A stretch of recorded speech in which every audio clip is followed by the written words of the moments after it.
Une catastrophe des Bleus contre les All Blacks, le 11 novembre, et contre l'Afrique du Sud samedi 18, hypothéquerait l'avenir du sélectionneur guinéen. Le président de la Fédération française, Bernard Laporte, est quant à lui mis en cause dans des affaires extrasportives, qui devraient se dénouer prochainement. Quelle va être longue cette semaine pour Guinovet? Samedi 11 novembre au Stade de France, l'équipe de France de rugby 1 sera une nouvelle fois confrontée à sa bête noire, les All Blacks, qui restent sur 10 victoires contre elle. Pour suivre, une équipe de France B affrontera en match non officiel, les All Blacks B, mardi 14 à Lyon.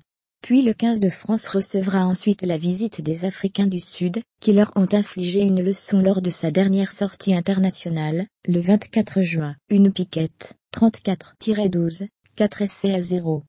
Guinovet n'a pas redressé la barre. Annoncé à son arrivée fin 2015, comme le sauveur des Bleus, qui restait sur une piteuse élimination en Coupe du Monde, après le pire résultat de leur histoire, 13-62, contre ces mêmes All Blacks, Guinovet n'a pas redressé la barre. L'ancien entraîneur de Toulouse présente un bilan médiocre depuis sa prise de poste, 11 défaites et 7 victoires. Il n'a pas réussi à imposer un groupe permanent, en dépit de conditions dont n'ont jamais bénéficié ses prédécesseurs. 45 joueurs ont été préservés par leur club pour les besoins du 15 de France, à la condition que leur salaire soit en partie pris en charge par la fédération.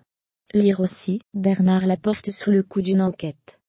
Le match contre les All Blacks B de Lyon est d'ailleurs le moyen imaginé par le président Bernard Laporte, pour compenser avec les recettes cette charge financière. Lui aussi joue très gros cette semaine. Il est en train d'affûter sa défense vis-à-vis du rapport rédigé par l'Inspection générale des sports concernant son conflit d'intérêts avec le club de Montpellier. Il serait intervenu dans une décision disciplinaire en faveur des Montpelliérains, alors qu'il avait caché être sous contrat privé avec le propriétaire du club. L'affaire a fait grand bruit, et n'a pas arrangé la candidature française pour l'organisation de la Coupe du Monde 2023. Le lauréat sera connu mercredi 15 novembre. Jean-François Fournel.